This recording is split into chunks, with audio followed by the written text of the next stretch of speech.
Hello प्यारे बच्चों, आज हम लोग देखेंगे समांतर प्लेट संधारित्र को पढ़ने के बाद अब अगला टॉपिक आता है कि संधारित्रों का संयोजन किस प्रकार से करते हैं। ठीक है, संयोजन क्यों आवश्यक हुआ, संयोजन क्या है, संयोजन मतलब होता है जोड़ना, तो वो क्यों आवश्यक है और वो क्या है, उसके बारे में हम लोग थोड़ा सा जानकारी लेते हैं। देखिए बच्चों कि मान लीजिए कि हमारे पास कई सारे संधारित्र हैं। उसमें से मान लेते हैं कि सभी संधारित्र 2 माइक्रोकूलाम या 2 कूलाम के हैं, 2 फैरेड के अगर कई सारे संधारित्र हैं 2 फैरेड, 2 फैरेड, 2 फैरेड, और हमको लेना है कि हमको एक ही चाहिए संधारित्र, वो 4 फैरेड की चाहिए या 6 फैरेड की चाहिए। समझ में आ रहा है? तो हम कैसे उस संधारित्रों का उपयोग हम किस प्रकार से करेंगे, हमको 6 फैरेड कैसे मिलेगा, 4 फैरेड कैसे मिलेगा। तो हम इन दोनों को यदि जोड़ देंगे तो किस प्रकार जोड़ेंगे कि 4 मिलेगा, किस प्रकार जोड़ेंगे कि 1/2 मिलेगा। ये भी हमको आवश्यकता पड़ सकता है, ये भी पड़ सकता है।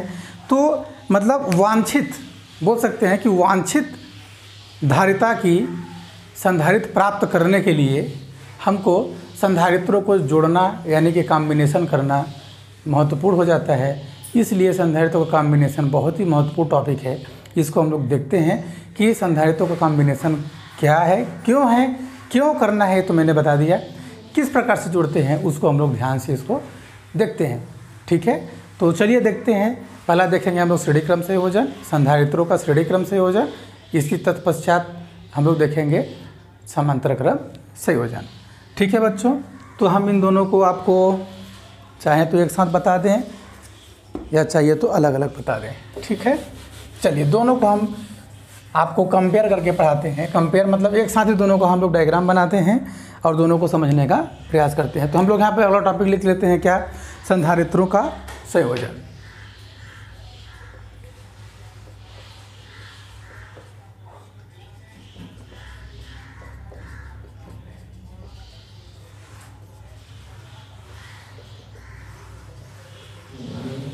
Combination of capacitor. इसमें पहला है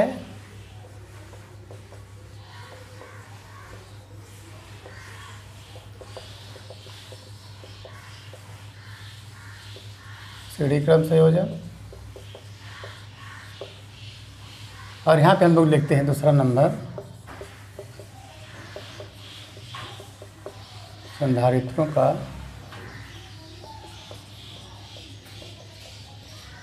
समांतर क्रम संयोजन। इसको बोलते हैं पैरेलल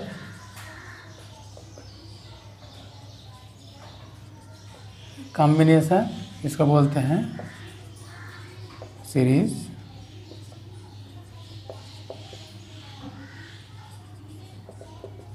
कॉम्बिनेशन। ध्यान समझिएगा, दोनों में ज़्यादा अंतर नहीं है, थोड़ा सा इसको अपन लोग ध्यान देंगे। देखिए संधारित्रों का श्रेणी क्रम संयोजन में क्या होता है कि सभी संधारित्रों के, याद रखिएगा, पहले संधारित्र का, जैसे कि हम लोग इसका डायग्राम बनाते हैं, आप समझिएगा, इसको अच्छे से समझ में आ जाएगा। ये एक संधारित्र है C1, एक संधारित्र है C2, एक संधारित्र है C3। तो ये तो पता है कि हम लोग पहले संधारित्र को प्लस क्यों आवेश देते हैं। अब पहले संधारित्र का जो दूसरा वाला प्लेट है, इसको दूसरे संधारित्र के पहले वाले प्लेट से हम एक चालक तार द्वारा जोड़ दिया जाता है, बस समझिएगा। और दूसरे संधारित्र के दूसरे प्लेट को तीसरे संधारित्र के पहले प्लेट के साथ हम एक तार के द्वारा जोड़ देते हैं। ठीक इसी प्रकार से क्रम से हम आगे जोड़ते चले जाते हैं बच्चों। और सबसे आखिरी वाला जो संधारित्र होता है, इसको हम लोग कहाँ कर देते हैं, पृथ्वीकृत। इस प्रकार के संयोजन को बोलते हैं श्रेणी क्रम संयोजन। याद रहेगा कि नहीं याद रहेगा? हमने इसको प्लस क्यों आवेश दिया, तो ये पूरी तरह से वितरित हो गया। अब इसी के कारण इस वाले सिरे पे क्या हो गया, माइनस आवेश वितरित हो गया, माइनस क्यों आवेश। अब बाहरी वाला सिरा क्या हो जाता है, प्लस। तो चूंकि ये प्लस हो जाता है तो प्लस वाला सिरा किससे जुड़ा हुआ है, C2 के पहले वाले प्लेट से, तो ये भी प्लस हो जाएगा, तो यानी ये हो जाएगा प्लस क्यू आवेश। क्या हो जाएगा ये प्लस क्यू में। जैसे ये प्लस हो जाता है तो इसके प्रेरर से C2 का भी माइनस सीधा माइनस हो जाएगा और बाहरी क्या हो जाएगा प्लस, तो ये प्लस है तो ये भी हो जाएगा प्लस, ये हो जाएगा माइनस, ये हो जाएगा प्लस। सेम इसी प्रकार से आप ऐसे कर सकते हैं। तो ये माइनस क्यू प्लस क्यू, मतलब कि ये जो क्यू आवेश हमने दिया यही प्रेरण के द्वारा इस प्रकार से चलता चला जाता है। ठीक है, अगर ये है मान लीजिए इसका विभवांतर V1 है, इन दोनों प्लेटों के बीच विभवांतर कितना है V1, इसके बीच का विभवांतर कितना हो जाता है V2 और इसका विभवांतर कितना है V3। बात समझिएगा बच्चों। इसमें देखिए दो चीज़ आप लोग याद रखेंगे ना, ये तो श्रेणी क्रम हो गया, श्रेणी क्रम संयोजन हो गया। अब देखिए समांतर क्रम में क्या होता है, दोनों को ध्यान समझिएगा आप लोग। एक संधारित्र ये है, इसको यहाँ बना देते हैं थोड़ा सा किनारे में, एक संधारित्र ये है, एक संधारित्र ये है, एक संधारित्र ये है। ये C1 C2 C3 ये तो संधारित्र है ही। अब C1 संधारित्र, C2 संधारित्र, C3 संधारित्र, जो तीन संधारित्र हैं, इसी प्रकार से हम n ले सकते हैं, इधर भी n जोड़ सकते हैं, कई सारे जोड़ते चले जाएंगे। तो यहाँ पे एक पॉइंट है, सभी संधारित्रों का एक प्लेट को एक बिंदु पर और दूसरे प्लेट को दूसरे बिंदु पर। थोड़ा सा अच्छे से बनाइएगा इसको जिसमें कि अच्छा लगे थोड़ा सा, ये इस प्रकार से एक बिंदु यहाँ पे है, मान लेते हैं P और यहाँ पे क्या है Q, और इसको हम लोग कहाँ कर दिए, इसको पृथ्वीकृत। बात समझ में आ गया। तो यहाँ पे हम लोग इसको क्या देते हैं, प्लस क्यू आवेश यहाँ पे देते हैं। तो क्यू का कुछ भाग इसमें जाएगा, कुछ भाग इसमें जाएगा, कुछ भाग इसमें जाएगा। तो मान लेते हैं यहाँ पे प्लस Q1 आ जाता है, यहाँ पे प्लस Q2 आ जाता है, प्लस Q3 आ जाता है। बात समझ में आ रहा है। लेकिन चूंकि ये संधारित्र जो है ये दो बिंदुओं के बीच में ही जुड़ा है, इसलिए इसका पोटेंशियल डिफरेंस सभी का बराबर होगा, सभी के लिए सेम होगा। क्योंकि देखिए इन दोनों बिंदुओं के बीच में ना सब जुड़े हैं, इसलिए इसका जो विभवांतर होगा जो एक के लिए होगा वही सभी के लिए होगा, लेकिन जो आवेश हो जाएगा वो अलग अलग हो जाएगा। ये प्लस प्लस प्लस, इसे कहाँ हो जाएगा आपका माइनस Q2 माइनस Q1। ये बात समझ में आ गया होगा आपको अच्छे से। तो देखिए बच्चों, इसमें हमको निकालना कैसे है, संधारित्र की धारिता कैसे निकालनी है। देखिए हम देख रहे हैं विभवांतर और आवेश, यही दोनों वैरी करता है, बदलता है। संधारित्र का धारिता किस पर निर्भर कर रहा है, आवेश और विभव पे। यहाँ पे तो देखिए यहाँ पे हम देख रहे हैं कि ये जो आवेश देते हैं वही आवेश पूरे प्लेट में चला जाता है, यानी कि आवेश का मान सभी में समान है। बदलता क्या है, देखिए बच्चों, चूँकि दूरी बढ़ती जा रही है, डिस्टेंस बढ़ती जा रही है, तो विभव का मान भी धीरे धीरे बढ़ता जाता है या परिवर्तित होता जाता है। तो यदि हम मान लें कि ये मान लेते हैं बिंदु P और बिंदु Q, तो बिंदु P और Q के बीच कुल विभवांतर कितना हो, V हो, कुल विभवांतर कितना हो, V हो। और इन तीनों के लिए जो एक धारिता आएगी, जो कंबाइंड धारिता आएगी, वो कितनी हो, C हो। तब हम लोग लिख सकते हैं C = Q/V। तो ये जो V है कुल विभवांतर, तो इसमें आप लोग कैसे लिखेंगे व्यंजक ज्ञात करने के लिए, जैसा मैं बोलूँगा वैसा। संधारित्रों के श्रेणी क्रम संयोजन के लिए प्रथम संधारित्र का दूसरा प्लेट दूसरे संधारित्र के पहले प्लेट के साथ जुड़ा जाता है, तथा दूसरे संधारित्र का दूसरा प्लेट तीसरे संधारित्र के पहले प्लेट से जुड़ा जाता है। ठीक इसी प्रकार से यह क्रम आगे बढ़ता जाता है। ठीक है, तो यदि हम प्रथम संधारित्र को प्लस Q आवेश देते हैं तो इसके प्रेरण से इसके दूसरे वाले प्लेट पर माइनस Q आवेश और बाहरी वाली सतह पर प्लस Q आवेश प्रेरित हो जाता है। और चूँकि इसका बाहरी सतह संधारित्र C2 के पहले प्लेट से जुड़ा है, अतः संधारित्र C2 का पहले प्लेट को प्लस Q आवेश मिल जाता है। बात समझ में आ गया। अब इसी प्रकार से क्रम आगे चलता जाता है और अंतिम वाले धारिता, अंतिम संधारित्र के अंतिम प्लेट को हम लोग पृथ्वीकृत कर देते हैं और प्रथम संधारित्र के पहले प्लेट को प्लस Q आवेश देते हैं। तब चूँकि विभवांतर अलग अलग है, अतः P और Q के बीच कुल विभवांतर V = होगा, कुल विभवांतर V = होगा V1 V2 V3 समीकरण 1। क्योंकि हमने यहाँ पे 3 लिया तो 3 के लिए ले रहे हैं, 4 लेंगे तो 4 के लिए ले रहे हैं। ठीक है, परंतु V1 = क्या होगा बताइए। पहले के लिए हम जानते हैं कि C = होता है Q/V, तो V = हो जाएगा कितना Q बटे C। तो V1 मतलब पहले के लिए आवेश कितना है, Q है, और विभव कितना है, सॉरी धारिता कितना है, C, तो Q बटे C1 होगा। इसी प्रकार V2 इक्वल टू हो जाएगा Q बटे C2 और V3 इक्वल टू हो जाएगा Q बटे C3। कोई दिक्कत?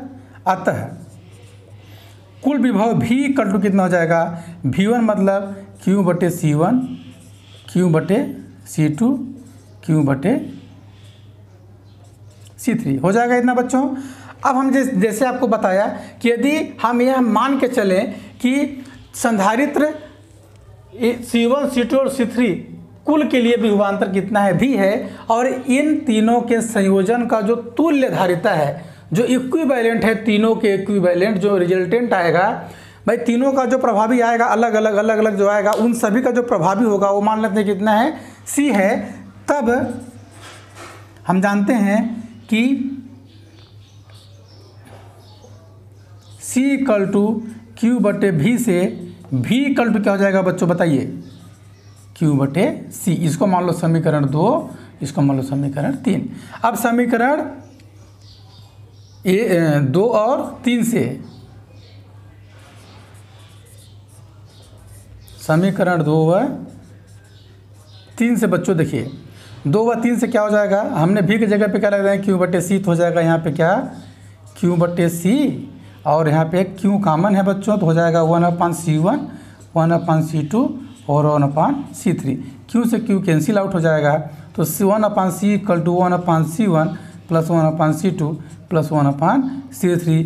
ये आपका आ जाएगा तुल्य धारिता के लिए व्यंजक श्रेणी क्रम के लिए।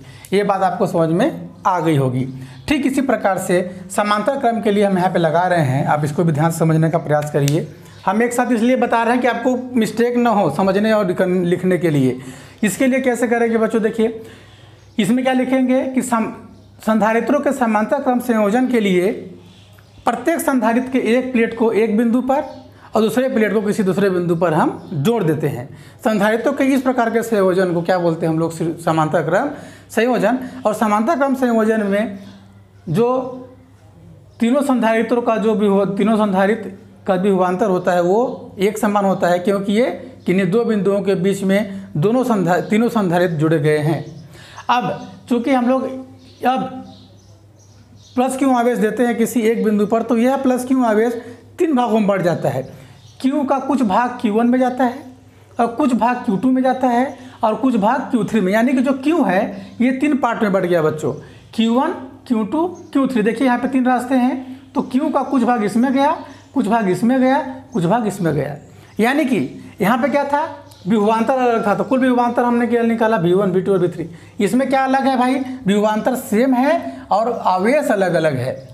तो यहाँ पे हम लिखेंगे कुल आवेश, कुल आवेश Q equal to Q1 plus Q2 plus Q3। बात समझ में आ गया।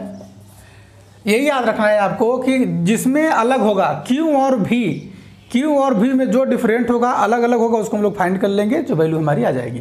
अब देखिए, परंतु हम इस सूत्र से जानते हैं, यही सूत्र लगाना है अपने को। हम जानते हैं कि C बराबर क्या होता है, C बराबर कितना होता है Q बटे V। तो Q इक्वल टू कितना हो जाएगा, Q इक्वल टू कितना हो जाएगा, C V। Q equal to कितना होगा, C V। तब परंतु Q1 इक्वल टू, देखिए Q1 में C कितना है, C1, अभिवांतर कितना है, V, सबके लिए है, तो Q1 इक्वल टू हो जाएगा C1 V। Q2 equal to हो जाएगा C2 V, क्योंकि V समान है सभी के लिए, और Q3 हो जाएगा C3 V। तब Q इक्वल टू बताइए कितना हो गया, C1 V, C2 V plus C3 V। अब ठीक उसी प्रकार से हम लोग देखेंगे, यदि मान लेते हैं कि संधारित्र C1, C2, C3 की तुल्य धारिता C हो, यानी कि अगर C1, C2, C3 की को जो दिया गया आवेश है उसका तुल्य आवेश जो है वो Q हो, तो इसकी धारिता कितनी हो जाएगी, C। तब सूत्र C इक्वल टू Q बटे V से Q इक्वल टू हो जाएगा C V। इसको समीकरण 2 और समीकरण 3। बात समझ में आ रहा है बच्चों, यहाँ पर लिख लेंगे जो मैं बोल रहा हूँ ना, ठीक ठीक उसी प्रकार से लिखिएगा जैसा मैंने बोला। अब समीकरण 2 और 3 से,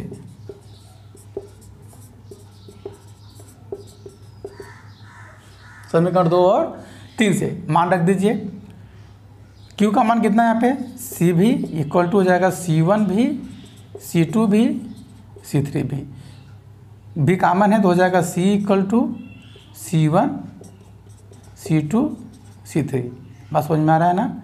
या तो आप भी कॉमन ले लीजिए दोनों साइड से और भी से भी का कैंसिल कर देंगे तो C इक्वल टू हो जाएगा C1, C2, C3। इसी प्रकार से आप अगर कई सारे हैं n है तो हो जाएगा C equal to C1 plus C2 plus C3 plus dash Cn। अगर n संधारित समांतर क्रम में जुड़े हैं तो इसी प्रकार से अगर n संधारित श्रेणी क्रम में जुड़े हैं तो क्या हो जाएगा भाई, 1/c equal to 1/c1, 1/c2, 1/c3 plus dash dash 1/cn। ऐसे याद कर सकते हैं n के लिए। तो ये हो गया आपका संधारित्रों का श्रेणी क्रम और समांतर क्रम संयोजन। इस पे आधारित न्यूमेरिकल बहुत ही आते हैं एग्जाम में, कॉम्पिटिटिव एग्जाम में, हर एक एग्जाम में, आपके कॉम्पिटिटिव एग्जाम में हर एक चीज़ में ये सारे न्यूमेरिकल्स भी आते हैं इसके आधार पर। ठीक है बच्चों, तो आप इसका स्क्रीनशॉट आराम से ले सकते हैं, ले लीजिए। ठीक है, ले लिया। अब देखिए इसको हम लोग क्या लिख सकते हैं बच्चों, देखिए इसमें लिख सकते हैं हम लोग कि श्रेणी क्रम में जो संयोजन का जो तुल्य धारिता है, संयोजन का तुल्य धारिता का व्युत्क्रम, संयोजन के तुल्य धारिता यानी कि का व्युत्क्रम अलग अलग संधारित्रों के व्युत्क्रमों के योग के बराबर होता है। इसको लिख सकते हैं, क्या लिखेंगे कि श्रेणी क्रम में संयोजन के तुल्य धारिता का व्युत्क्रम मतलब उल्टा अलग अलग संधारित्रों के व्युत्क्रमों के योग के बराबर होता है। और इसमें क्या लिख सकते हैं हम लोग कि समांतर क्रम में जो तुल्य धारिता है वो अलग अलग धारिताओं के योग के बराबर होता है। बात समझ में आ गया है। यानी कि इस क्रम में अगर जोड़ेंगे तो हमको अगर मान लो अधिक धारिता ज्ञात करना है, अधिक धारिता का कैपेसिटर हमको चाहिए तो हमको श्रेणी क्रम में समांतर क्रम में जोड़ना है, क्योंकि ये जुड़ेगा तो जुड़ जाएगा, ज़्यादा बढ़ेगा। और अगर कम प्राप्त करना है तो हमको समांतर क्रम श्रेणी क्रम में जोड़ना पड़ेगा। ठीक है बच्चों, अगर वीडियो अच्छा लग रहा हो तो मेरे चैनल को आप सब्सक्राइब कर दीजिए, बेल आइकन दबा दीजिए ताकि हम जो वीडियो डालें सबसे पहले आप तक पहुँचे। ठीक है, धन्यवाद।